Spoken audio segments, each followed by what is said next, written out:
The police brought Mr. Lodge into A&E a few months ago, probably April 2024, or sometime around there. They had found him wandering along the railway lines near Devonport, obviously suffering from some kind of trauma, quite clearly depressed, totally disorientated. I did not initially recognise him because I was busy dealing with another patient at the time. And then later he was referred to the semi-secure unit at the hospital. I realised who he was, Mr. Lodge. I wouldn't say he was a friend of mine, just somebody I knew socially through the Rotary Club. He was a highly successful businessman, and his wife, I'd met her too, only briefly. But the broken man I saw in front of me now was a very different individual to the one I knew all those years ago. He was mumbling about the car crash he'd been involved in a number of years previously, 9 or 10 years earlier. But for him, it was obviously still fresh in his mind. The Withered Arm, a story in 12 parts. Part 1, the prologue. Nighttime, darkness, remote country lane. In the distance, the sounds of a car, a large vehicle accelerating, coming closer and closer. Then suddenly the ghastly noise of screeching brakes, tyres screaming across the road surface. This lasts for several seconds. Then an almighty thud, like an explosion, the sound of a collision. Then silence. Just silence. So naturally, one of the first questions I asked Lodge was about his memories of the night of the crash. 18th of February, 2014. What do I remember? I remember every bloody detail. When I first clambered out of the car, my mind tried to make sense of everything before me. I suppose I was dazed. It was pitch dark, of course, being the dead of winter. The car's headlights were swiveled pointlessly up into the night sky. And there was a kind of hissing sound in the background, like a kettle letting off steam. I noticed that one of the car's wheels was still spinning around slowly. Then, as my eyes became accustomed to the darkness, I saw a boy lying in a ditch. He wasn't moving. I suppose I immediately knew that he was dead. He was lying there, like a piece of discarded rubbish tossed away.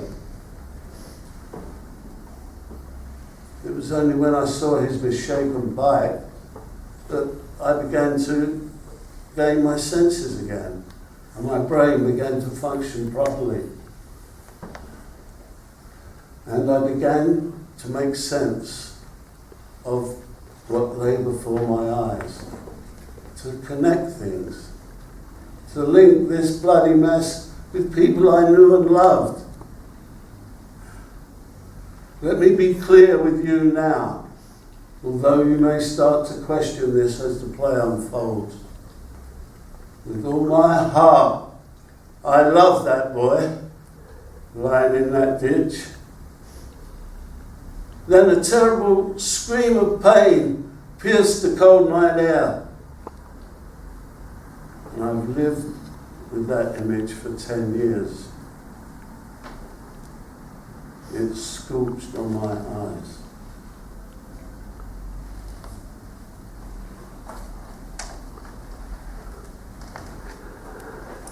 Part 2, in which we introduce the setting and the context of the story.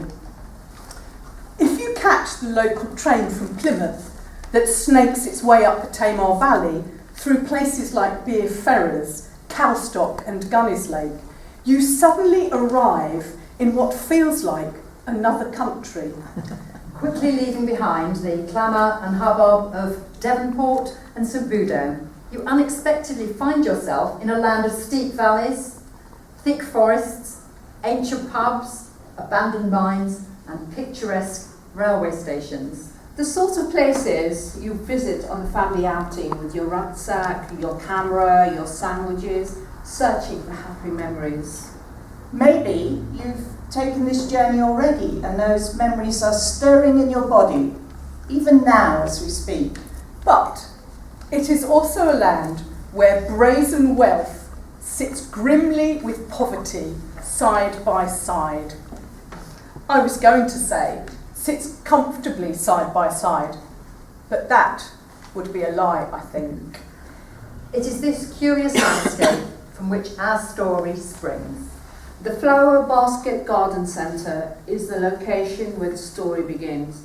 Although hidden away down narrow lanes and only known by the locals, not only because of its wealth, exotic plants, but also because of its very attractive cafe and restaurant, which is always crowded.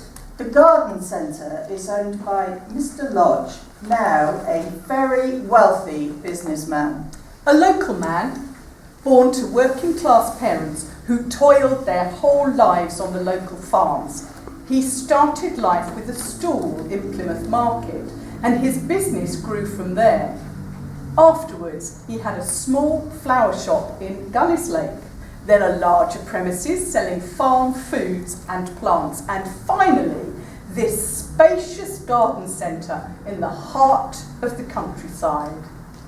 Not content with this thriving business, Mr. Lodge soon acquired a local antiques warehouse and a caravan park close to the garden centre and developed these into successful enterprises, which were very lucrative, particularly during the summer months. Mr. Lodge employs an army of local people, and from the profits he's built this large villa nearby, the Big House as it's commonly known to the locals. In the winter, he often spends large amounts of time in his apartment in one of the fashionable areas of London. Christmas, he always celebrated in one of the Caribbean islands.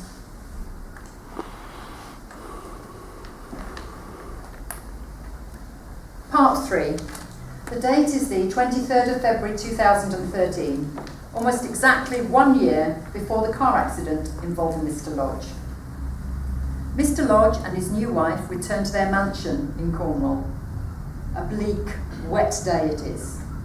Christmas just a distant memory now, and spring seems an eternity away.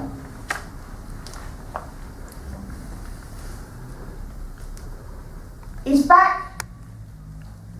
Oh, Bridget, he's back! Who's back? Who do you think? Boss. Mr. Lodge, back from his gallivanting in London. And he's in his fancy Range Rover too. All right for some folk, isn't it, Audrey?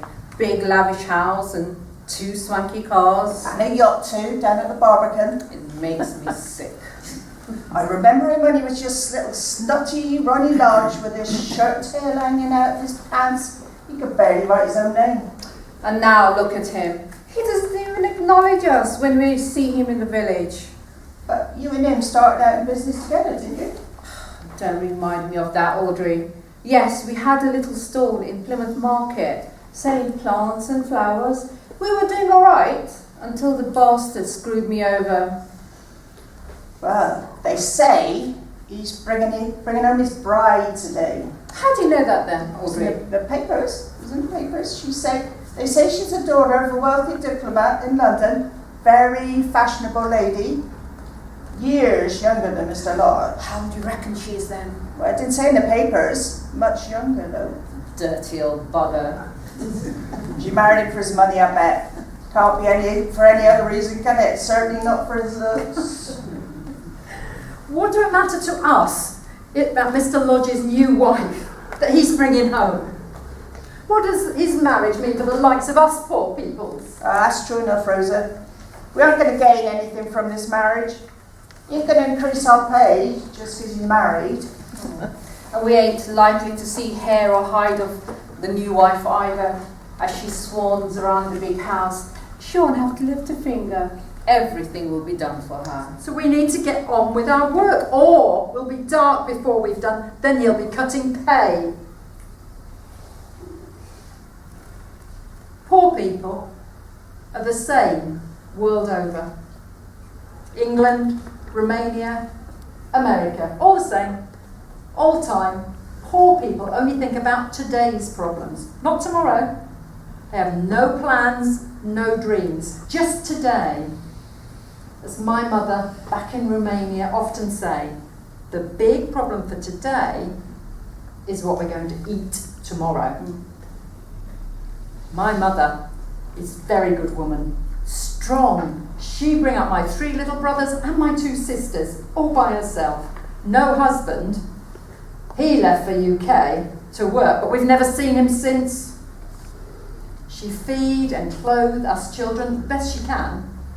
So when I reached my 18th birthday, I told her I go to UK to find work, and I promise I will send money home every month. I've been here now 11 years. The money is poor, but I work long, long hours. In summer, sometimes 80 hours a week. But I work outside in the fresh air. I don't like working factory, not good for me. But I always send something back to my mother at the end of every month. But sometimes not much. But it'll help. But I have planned for my son Stefan. He will not live like I do. He will have good life, good future.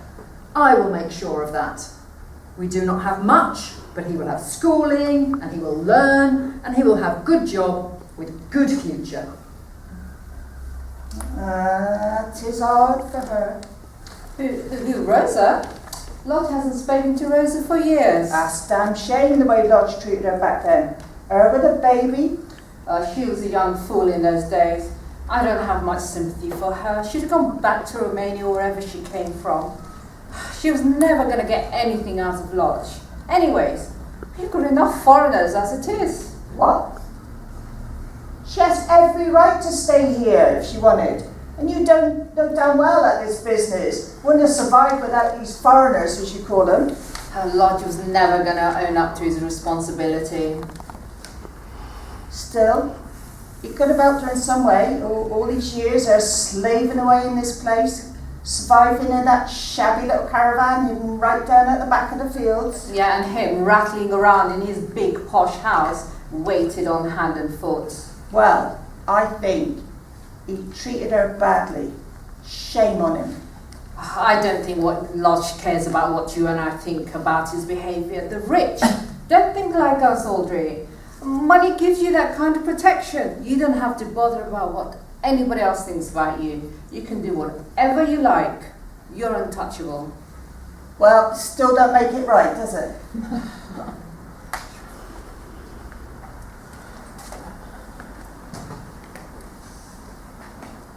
Part 4, in which Mr. Lodge introduces his new wife, Freya, to some of his employees. It's March 2013, cold days, hard work, harsh conditions, bitter nights. I can clearly remember those days in the past when I arrived back here in Cornwall with my new wife. I had been up in London on business for several months. I met my wife Freya at a cocktail party. I knew her father through my club. He was keen to get her off his hands, I think. She's obviously had a bit of a checkered past. But that didn't worry me. I know how to deal with people. Does all of this belong to you, darling? Everything you can see from here to over there, as far as the eye can see, belongs to me. Well, belongs to us now, darling. It's charming. Quite idyllic. Despite this incessant drizzle. Yes, I'm afraid that's one of the things you have to get used to down here, the damn rain. Daddy would love this view. Daddy's very fond of a pretty landscape. It reminds me of one of the paintings in his den back in London, on the wall above his desk. It's absolutely perfect. Excellent hunting and shooting down here as well. And horse riding too, I bet. Absolutely, darling. This is not the kind of life I envisaged for myself when I was a little girl at boarding school, lying awake at night, dreaming of what my life might be. I did not see myself down here, in the backwaters of Cornwall. Nor did I ever imagine that I would marry a man so many years my senior. But Daddy said that Mr. Lodge was a good catch and it would be in my best interest in the long run. Fresh air, no more money problems, bound to improve my health, get far away from the London crowd, make a clean break after rehab, far away from temptation, away from the drink and the drugs. That's what Daddy said. Good to see you back, sir. Oh, good to be back, Tompkins. Allow me to introduce you to my wife. That's very kind, sir. Freya, this is Bridget Tompkins. Been with us here for years. Too many years, ma'am. She manages the place with a rod of iron. Nice to meet you, Mrs. Lodge. I hope you've settled at the big house. My darling little Freya has already been very busy reorganising everything at the mansion. Sorting me out, you know. Oh, ignore him. I've just been tidying up his study so that he can get his books more easily. I'm very pleased to meet you, Bridget. I'm hoping to get to know people in the village soon. I don't want to spend my time stuck out in that house all day. I want to make good use of my time down here, Bridget. Become part of the local community. Watch out, Tompkins. She'll be organising you and the men soon. Oh, stop it, darling. Else I'll tell everybody about the state of your apartment in the city. When I was part of the Mayfair crowd, crack cocaine was the drug of choice for most of my friends. Everybody in my circle was doing drugs. Younger ones got them from the dark web. Others had them personally delivered to their houses. Champagne flowed amid a haze of heroin and cocaine at late night gatherings. During one particular party at my friend Vivienne's flat in London, she had actually covered the drawing room floor with bin liners to protect the wood surface from the gallons of champagne being consumed. So slippery did it become that one guest, I forget his name now, slid right out of the window and disappeared over the balcony into the street below. No one even noticed, though luckily the guest survived. My friend Vivienne, she wasn't so lucky. She never made it. Viv had been my lifelong friend since we met at boarding school at the age of 8. And one night, after the breakup of her second marriage, Viv binged on alcohol and drugs at a party thrown by a friend. I discovered her body the following morning. I had been asleep right next to her, unaware of her plight. She had vomited whilst unconscious and choked herself to death. That's when Daddy pulled the plug on it all, threatened to cut off my access to the trust fund, to disown me. Ah, Jock. Just the man I want to see. My wife is very keen to get involved with the local life job. She's even talking about us going down to the local pub in the evening. You know you and your wife will always be welcome there. She wants to get stuck into things, community events, helping out in the village, charity work and such. You must bring her along to one of the Rotary coffee mornings. She can get to meet the other members' wives. No, I must admit, Jock, I'm a bit worried how Freya will fit in down here, particularly after I heard the stories of her wild lifestyle in London. I thought she might find things down here a bit boring.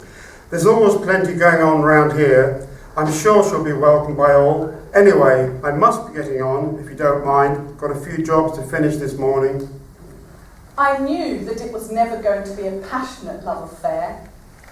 He was a lonely, middle-aged old man, very successful, with money to burn, but no close relationships, a bit heavy-handed. But since my teens, I had always struggled to form any lasting attachments, particularly after Mummy. Mummy had suddenly, and I mean literally, in the middle of the night, she left for America with her latest girlfriend. But I know her father, Daddy, was pleased when Freya and I struck up a relationship. I think she was glad to get her out of London, well, away from her old crowd anyway.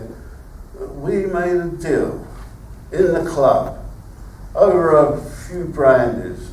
She was an attractive woman, not what you would find most days in my neck of the wood. So we sort of fell in together, and our marriage was arranged within a matter of weeks.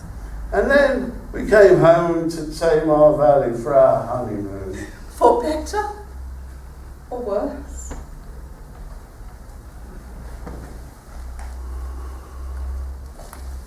Part 5, in which Mr. Lodge's wife meets the locals, including Rosa. It's still cold and wet. We pray for spring to arrive soon.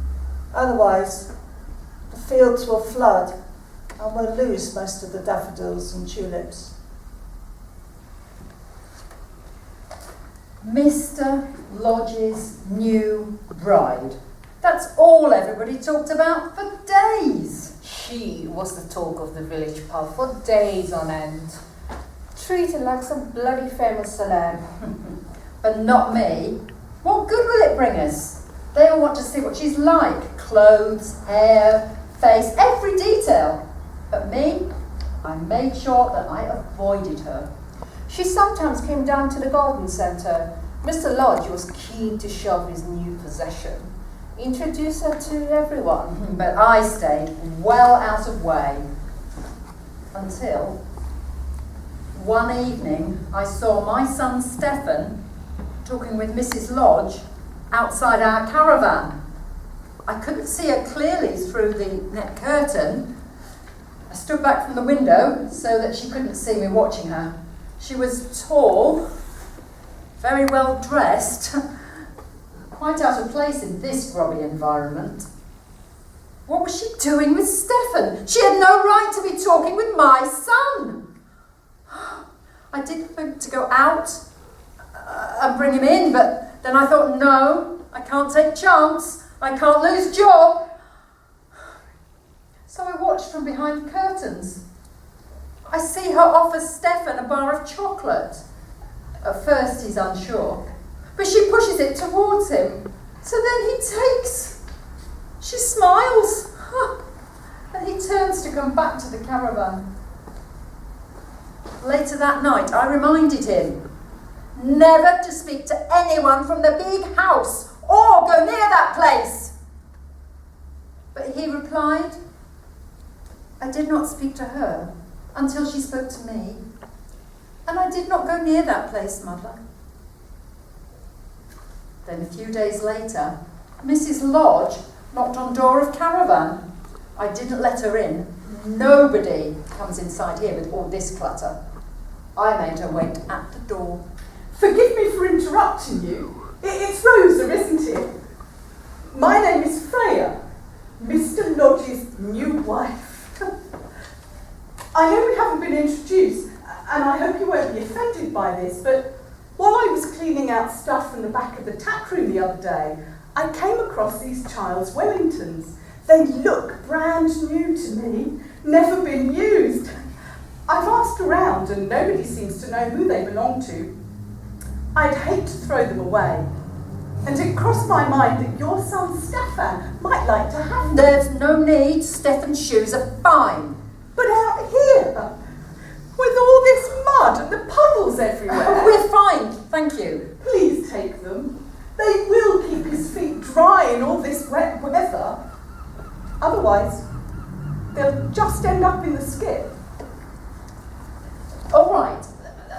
Mrs. Lodge. That's good of you. But we could have managed without.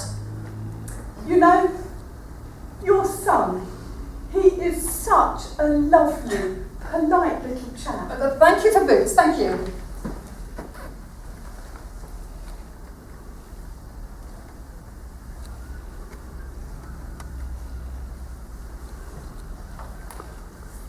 Over the next few weeks, Mrs. Lodge became a regular visitor. In fact, she became a bit of a nuisance as far as Rosa was concerned. Much to Rose's annoyance, Mrs. Lodge often came to the caravan bringing different gifts for Stephen. First, it was a gold-plated pen that Mr. Lodge didn't use, which was about to be thrown away. And a few days later, Mrs. Lodge arrived with a brand new, expensive-looking boy's bicycle, which she claimed to have found in a sale in Plymouth. Rosa wondered if her son was doing it deliberately. I told him again and again, stay away from Mrs. Lodge and the big house, but he didn't seem to take notice. It seemed like he was under a spell. In fact, he seemed to delight in telling his mother about his daily encounters with Mr. and Mrs. Lodge. To Rosa, it seemed as though Mrs. Lodge was going out of her way to steal her son away from her. The final straw was one evening when Stefan returned from school and asked if he could go up to the big house because Mrs. Lodge had offered to help the boy with his homework. No, I don't want you up there. Do you understand? You are not to go up there again.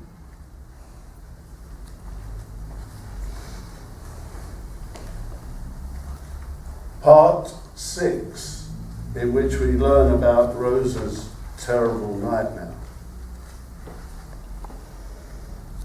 It wasn't long after this that Rosa came to me and told me about her nightmares, saying that she'd been plagued with these horrific dreams during the last few weeks. So she came to seek my advice. She'd done this in the past, come to speak to me, but she felt some connection with me. There is one particular dream that's left me troubled and very fretful. In their tiny caravan, Rosa shared the only bed with her son, and on that particular night, Stefan was already sound asleep, but Rosa found it almost impossible to sleep.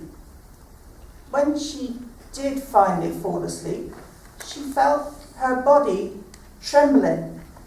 She was murmuring in her sleep, as though tormented by some horrible vision. That night, I dreamt about Mr. Lodge's new wife. Well, she didn't dream about Freya, the beautiful new wife of Mr. Lodge. No, in my dream, Mrs. Lodge appeared grotesquely withered and wrinkled by age. She told me that the ugly creature peered cruelly into her eyes, and she felt the full weight of Freya's body pressing down on her. It was as if she was suffocating me, bearing down on me, causing me great difficulties in breathing. To save herself, Rosa reached out, grabbed Mrs. Lodge's left arm and tried to push her away. Mrs. Lodge thrust her left hand forward, right into my face, mockingly, so to make her wedding ring glitter in my eyes. Well, Rosa struggled. She grabbed hold of Freya's left arm and with all her strength pushed the grotesque-looking creature away from her. Seconds later, Rosa heard the sounds of the body fall into the floor. I woke up with a start and sat upright, my breathing coming in heavy gulps. This was not dream. Mrs. Lodge was here in my caravan. I am convinced. Well, Rosa looked at her hand. It was though she could feel Freya's arm still there in her grasp. But when she looked at the floor, there was nobody there. But she was here. I swear it. Rosa fell back on the bed, her eyes staring, and she lay awake, wide awake until the morning. She was here, in this caravan. That was no dream. She was here. Well, this seemed like a turning point to me. I thought it at the time, and I still feel that now. Something changed that night, but I'm not sure what. I swear, on my grandmother's grave, she was here.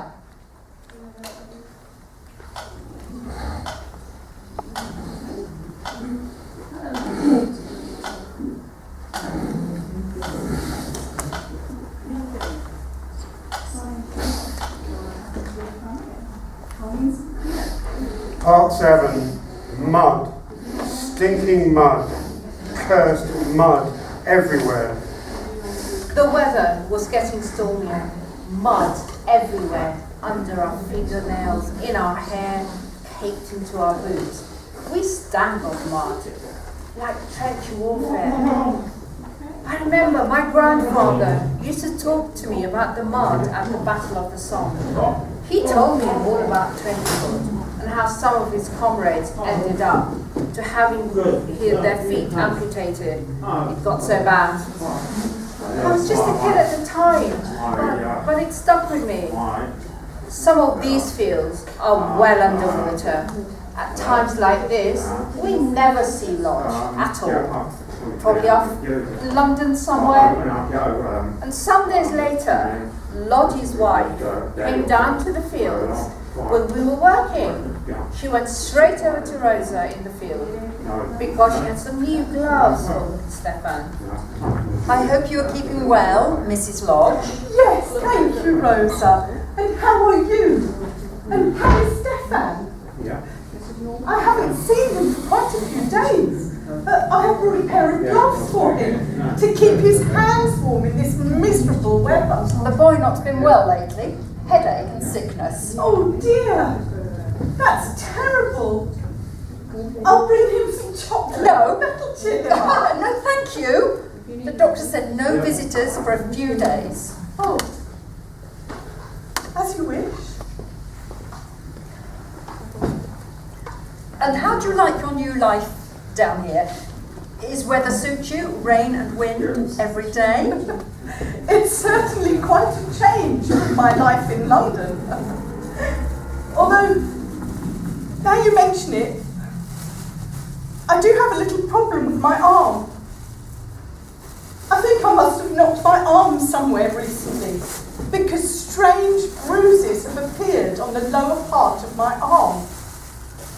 I don't understand where they have come from. Freya pushed up her sleeve to show me her arm, and to my horror I clearly saw marks like bruises that seemed to represent my own finger marks that are pressed on her skin in my nightmare. It looks as if someone has grabbed hold of my arm with such force and vehemence that they've left the imprint of their hand on my arm. What do you think, Rosa? Disturbing emotions raced through my body at the sight of the blighted arm. Was I to blame for these marks? Could I have created these bruises? Had the frenzy of my terror branded this woman? But part of me was also quietly elated when I thought about it. I'm sure it's only a passing blemish. Time will help cure it. I hope you're right, Rosa. I do hope you are right. Please give my love to your son. I will. Come along, Rosa, no time for dawdling.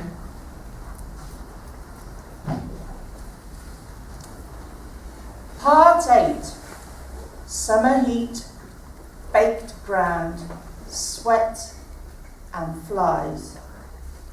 Warm evenings, but no respite from work.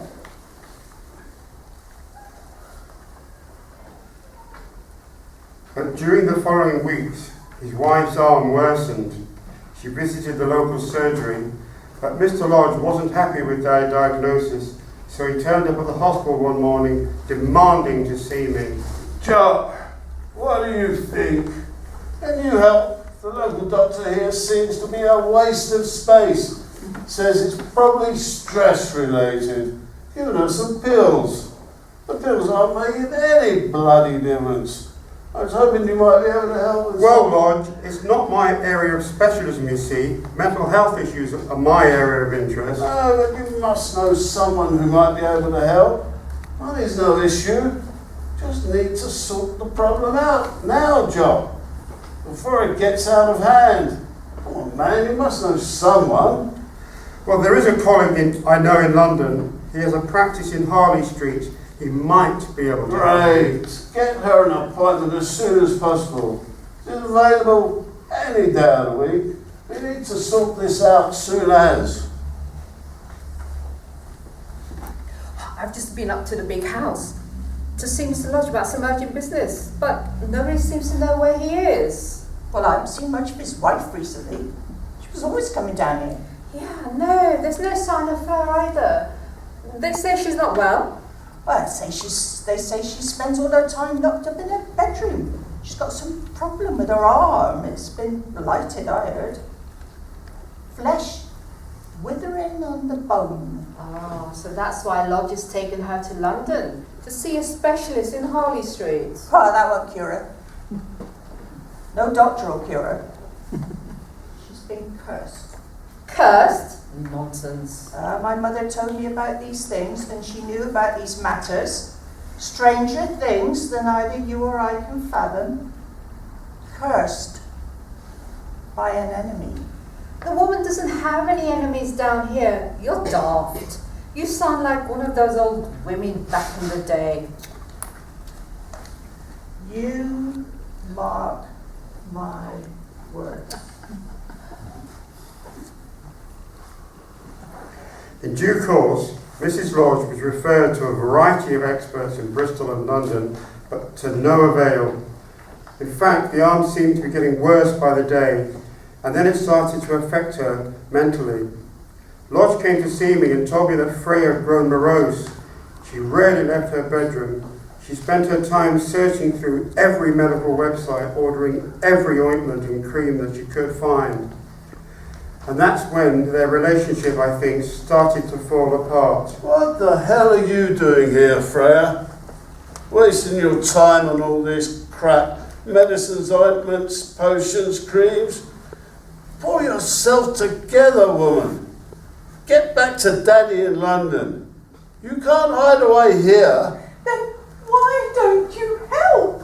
Instead of ignoring the problem and running away to your cosy little apartment in Chelsea. That's not my choice. I'd rather be here. I'm not made for London society like you. So why are you always running off there every weekend? People are starting to talk, Freya. And you know what they're saying? They're saying, she's crazy. The bitch has lost it. She's crackers. Had a breakdown. Well, not down here, you don't. Not in front of my friends. And who did you think you were marrying? Did you ever really look at me as a person and think, what do I know about this woman? I don't really know this person. Or did you just believe everything that Daddy told you about me? It's ugly, woman. Your father as well, and I had an agreement. We had a deal. I won't have you making a fool of me down here, do you hear? Why does the arm mean so much to you? It's just a blemish. I keep it covered day and night. I'm trying to do what I can, but nobody seems to understand what has happened. What more can I do? It's ugly, woman. It's there all the time. It's like an obscenity on our marriage. I knew then that I was damned. There was no easy way out of this knot. I had sold my soul for a few months of security, but now there was nowhere to run. Not back to London, certainly not back to Daddy, but perhaps back to the drugs.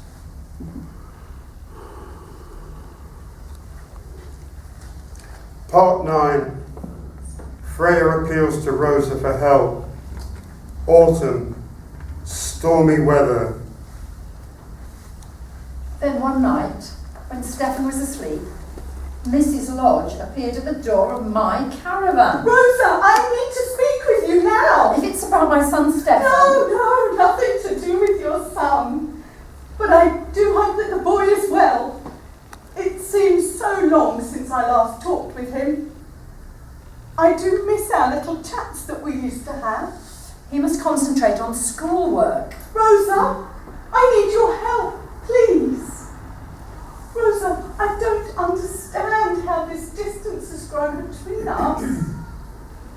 I came here from London with every intention of putting my past life behind me and building new friendships. Perhaps at the beginning, I may have been guilty of some insensitivity. You see, my mother never loved me. She never loved anyone. She was a cold, distant figure in my childhood. To me, she seemed like a china doll, beautiful and stylish, but likely to collapse at the slightest touch. She expected me to look after myself, and I have done that throughout my life. But this business with my arm has left me even more isolated. My husband no longer talks to me. I feel embarrassed to leave the house. I'm no fool. I know that everybody is talking about me and my predicament. You, Rosa, you are my only friend, the only person that I feel I can trust here. That is why I've come to you this evening, Rosa, to request your help. I can't see how I'm able to help, Mrs. Lodge. A terrible rift has opened up between myself and my husband, Rosa. Since this affliction with my arm, he no longer finds me attractive. You must give him time. In fact, he is repulsed by my appearance. He has told me this, and he has made it clear that he does not approve of my irrational attempts to find a remedy for this sickness. He is no longer attentive and loving. He spends long periods away in London. No good speaking to me. I have no help for you. Rosa, you are my final hope. I am desperate, and I will do anything to try to regain the love of my husband. Have you heard of a man named Trendle? Perhaps you've heard his name mentioned by the others. Audrey, your friend, she's told me that Trendle is the only one who might be able to cure this sickness. Please stop, Mrs. Trendle. I cannot help. That name, Trendle, means nothing to me. He lives in a remote area of Bodmin Moor. Oh, this is madness, Mrs. Lodge. There must be some alternative. I'm afraid to visit him by myself, Rosa. Please, would you accompany me? That is all I ask of you. You ask too much of me, Mrs. Lodge. This is my last chance. I beg you, Rosa. As woman to woman, please help me. The only way that I may regain the love of my husband is by providing him with a child. You have a son. You must understand my feeling. If I go with you. Thank you. But if I go, it must remain a secret between us. Nobody must ever know. Nobody will ever know. I promise. Part 10, in which Freya and Rosa visit Trendle and a terrible secret is revealed.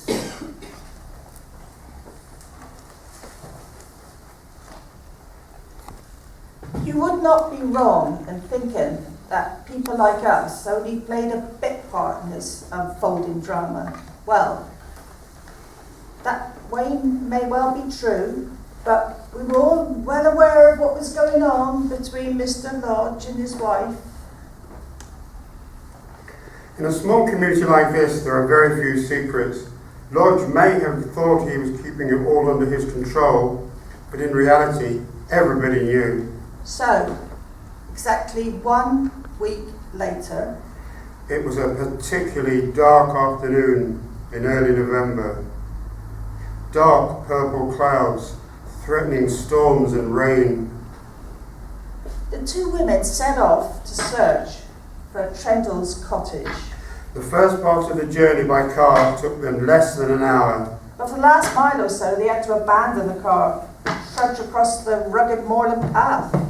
Trendle's cottage nestles amidst the brown, heather-blown landscape, as though it's organically grown out of the hills. At sight of the cottage, both women paused. Unsure of their reception, Trendle was seated in a chair outside the front door, as if he half expected the two women. he is a man of very few words and barely raised his voice above a hoarse whisper during their brief conversation.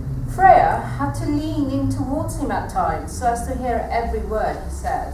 Mrs. Lodge had prepared a written account of her illness, which she passed to Trendle. He read the account very carefully. At times he stopped and looked at Freya. Then he motioned Mrs. Lodge's wife to approach closer, and he inspected the nature of her wound for some minutes. Then Trendle turned his head away, saying he was sorry for her wasted journey, but he could not offer her any help. Immediately, Rosa turned as if to leave. Mr. Lodge's wife hesitated for a moment. She also seemed to be about to follow Rosa, but then stopped. After all her turmoil of the last few months, she could not leave without some explanation of the illness. Something. Anything. So she turned back to Trendle and implored him to tell her all that he knew about her condition. It seemed at first as though Trendle wasn't going to respond to her questions. Then he whispered that he could not help her because her sickly arm wasn't caused by any illness or disease, but by a curse. And that word curse fell like a sickening blow. She pressed him further. What did he mean by the word curse? How could she be cursed? These things do not happen in the modern age. But Trendle refused to reply. If he could not cure her, then what should she do? She demanded. It became obvious that Trendle was reluctant to answer, but still Mrs. Lodge persisted in her questions. If he could not help with the cure, could he say who might have put this curse on her? For another long silence. Then he beckoned her to come closer. He asked her whether she really wanted to know the perpetrator of this curse. She insisted that she did. And Trendle's answer was simple and direct. Look at those closest to you. A curse is not the work of a stranger. It is the act of someone very close to you. A relative or maybe a friend. Mrs. Lodge was clearly disturbed by this revelation, And in her mind, she quickly listed the possibilities. and after a few moments, she finally turned to look at Rosa. The two women stared at each other as they both absorbed the dreadful impact of this revelation. They walked back to the car in total silence, the space between them growing with each step. And that was the very last time that the two women ever spoke to each other.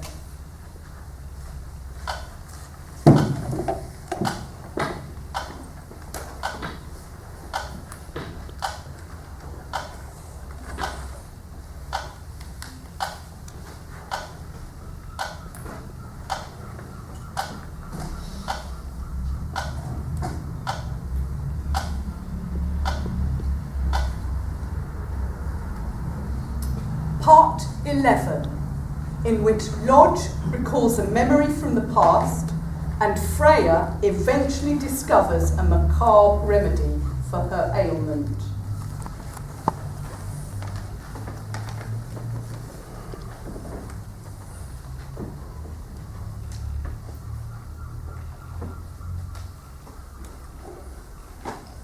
As I told the police at the time of the investigation in 2014, I didn't realise how close Freya and the boy had become. It was the Easter holidays, and he was off school. It was one of our busiest times. Rosa was working all hours of the day and sometimes well into the night. The boy was often around the grounds of our house. Not that it bothered me. It seemed that Freya had given him a small patch of ground and he was growing plants and vegetables and the like. So, a bit like you, she said. Green fingers. And I laughed. The lad's a bright lad. Brighter than your average 10-year-old. She brought him some watercolours and they used to go for a picnic to paint in the Tamar Valley. I quite liked it. It kept her occupied. Perhaps motherhood was what she craved. But all this was before she became obsessed with the arm. And Stefan was nothing more than a courier for her, cycling here and there, picking up remedies she had ordered on the internet. That's why he was out on his bike that night, when it happened. I told the police that I would have not allowed them to go and see Trendle up on Bodmin Moor. No, I would have put a stop to that. Not the sort of thing I'd want in the local press. No, I didn't know that until the police told me that they had questioned Rosa. You see, she seemed very reluctant to tell them anything, apparently sworn to secrecy. After that, the accident, you know, Rosa vanished. I couldn't find her. And believe me, I looked. I looked and searched. But she had disappeared. I wanted to tell her. Rosa.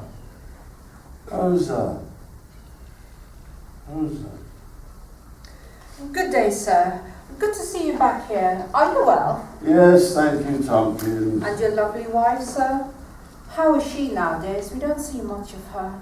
She's not well, I'm afraid, at the moment. I am sorry to hear that. Why are you asking all these questions? You damn know all well about my wife's illness. The whole county does. So what's with the pretense, Tompkins?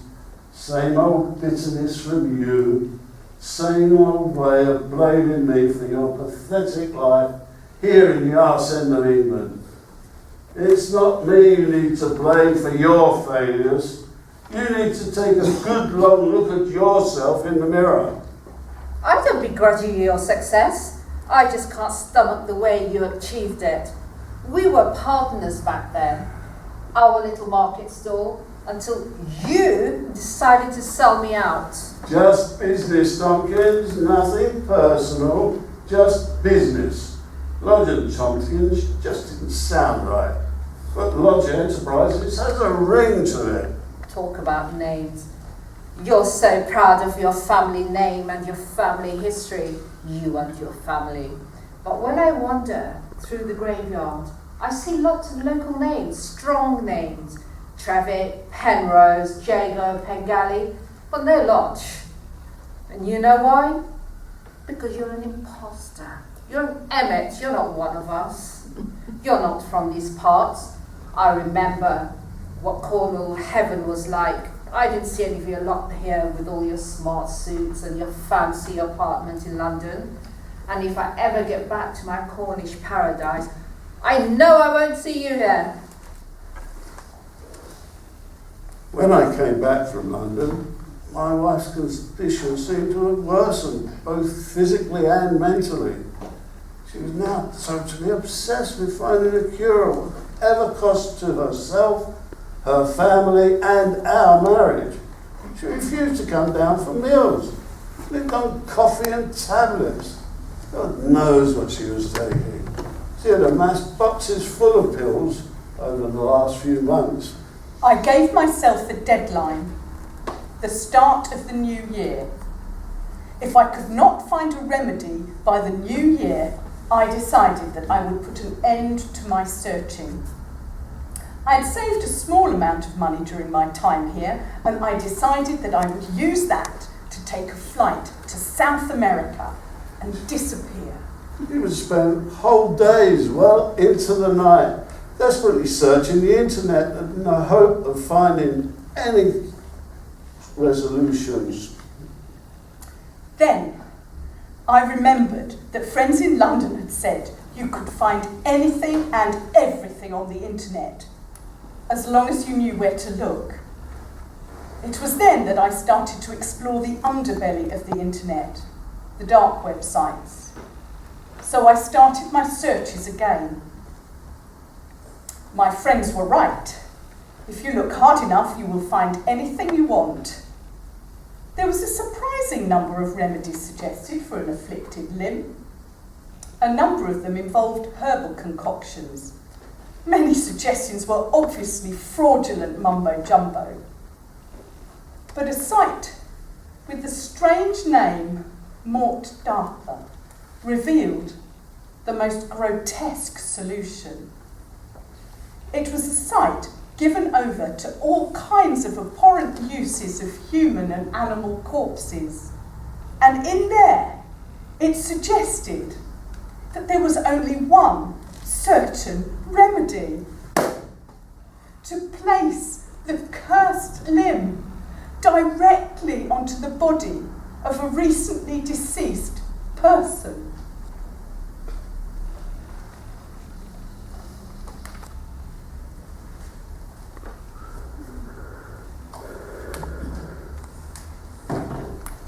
Part 12. An unsatisfactory conclusion. February 2014. The car accident happened on a murky evening in February, almost exactly 1 year to the day after Mr. Lodge returned to the valley with his new wife. I didn't see it myself, but I heard all about it the following day. At the time of the crash, I was out repairing the fence at the top end of the estate after the high winds from the day before. I wasn't meant to be there, but the lad hadn't turned up for work that morning, so it left me having to finish the job late that evening when I should have been at home. I saw the headlights of a car in the distance, but I paid no heed to it until I heard the almighty sound of tyres squealing on wet tarmac, and then, seconds later, the thump of the car smashing into a tree. Then there was a few seconds of pure silence. I left everything where it wasn't raced over in the direction of the noise. It was pitch black, of course, when I got out of the car. It being the dead of winter, my car's headlights were swiveled pointlessly up into the night sky. There was a hissing sound in the background, like a kettle letting off steam. And one of the car wheels was still spinning round slowly. That night, I was at home when I got the call from Bridget. It was difficult to hear what she was saying because of the background noises. It was something like, There's been an accident at the top end involving your husband. Boy injured. what are you talking about? An accident? At the top end of the estate, near the entrance to the garden centre. I've run for an ambulance. Go get some help. Is my husband all right? A bit concussed, nothing serious. And the boy? The boy's not moving. Don't know if he's alive. Get some help, quick. Have you got Job's number? No, I don't think so. Somebody needs to call him. He's a doctor of some sort. Should be able to help. Try and contact him. I never got a call that night. It would have been no good anyway, because I was in a meeting at Tavistock. My heart exploded like a gunshot. Everything changed in an instant. The remedy from the website. Was this my opportunity to place the cursed limb directly on the body of a recently deceased person? It was Audrey that alerted me to the incident that night. Rosa, where are you now? I'm here, home, in my caravan. Why? They say there's been an accident involving Stefan. Ah, Stefan, are you sure? Where? Near the main entrance. I'm on my way up there now. You best hurry, Rosa. Are you sure it's Stefan? Well, I was told it was a young boy on a bike. Oh, please, no, couldn't be Stefan, surely. Why would he be out there at this time of night? I thought he was with Mrs. Lodge doing his homework.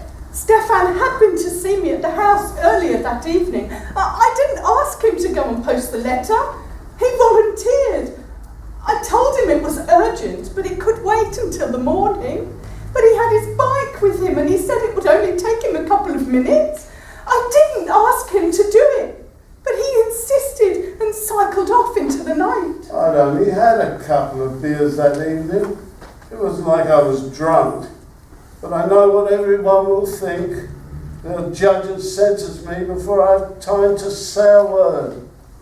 Part of me didn't want to go there to see anything, because then I'd have to know for certain, and I didn't want to know. I wanted to hold on to some hope for as long as possible. But I knew I would have to face it, so I raced out into the night, propelled by sheer insanity. So I just sat there for a few minutes, dazed and confused. Then, as my eyes grew accustomed to the darkness, I saw the body of a dead boy in the ditch that runs beside the field. He wasn't moving at all. I realised he was dead. When I finally got there, the main entrance, it was a picture of utter chaos. Mr. Lodge's car was lying in the ditch, Stefan's smashed bike nearby. In the confusion, I didn't see Stefan's body for a few moments.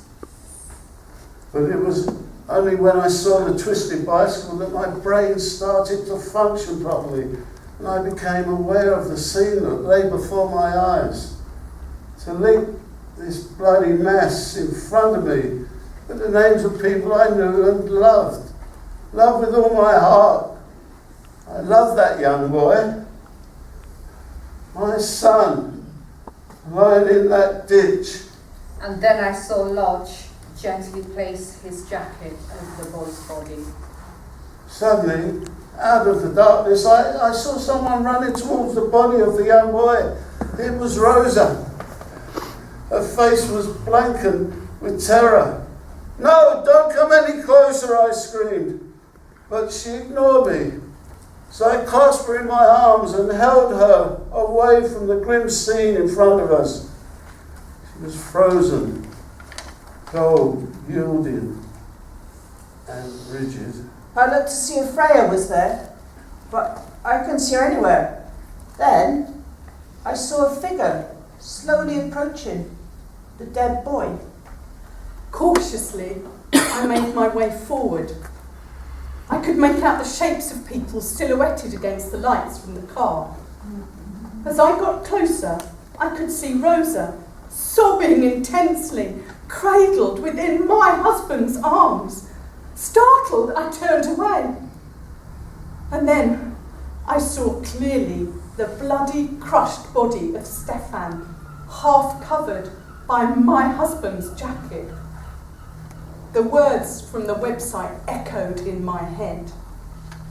Place the cursed limb directly on the corpse. This was my only opportunity. It was madness. It was obscene. But at that moment, all sense left me. I was blind to everything other than my desire to cure this terrible affliction. Freya steadied herself. She moved forward, pulled up her sleeve to reveal the cursed limb. Mr. Lodge turned to her as he shielded Rosa, his face full of disgust. "What are you doing here, Freya? How dare you intrude on our grief, the death of our son? Get back into the house, woman, go away." Then a terrible cry of pain from the very depths of Rosa's body pierced the cold night air. "Get away from here, woman, get away now, go now." In horror and sudden realization, Freya shrank back. She stumbled and fell in the ditch. I should have gone to help her, but before I knew it, she vanished into the darkness.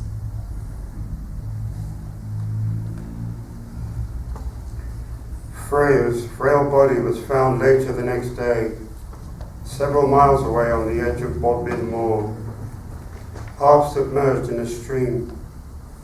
The inquest concluded that she had died of exposure. A few months later, Lodge sold the garden centre, the holiday park, and his house and grounds. He shared the proceeds between his son's school and a local women's charity. He also arranged for a very generous annual sum to be paid to Rosa for the rest of her life. But Rosa could not be found anywhere. Some say she returned home to Romania, others that she was working at a hotel in Newlyn, or even that she had joined her fellow countryfolk now working in France. But wherever she went, she never collected the substantial allowance left to her by the father of her child. Mr. Lodge's health deteriorated rapidly. He was admitted to our unit after he was found walking down the railway tracks in Devonport. But I'm afraid that in the few months that he had been with us here, we have made very little progress in helping him recover. How are you feeling today, Mr. Lodge?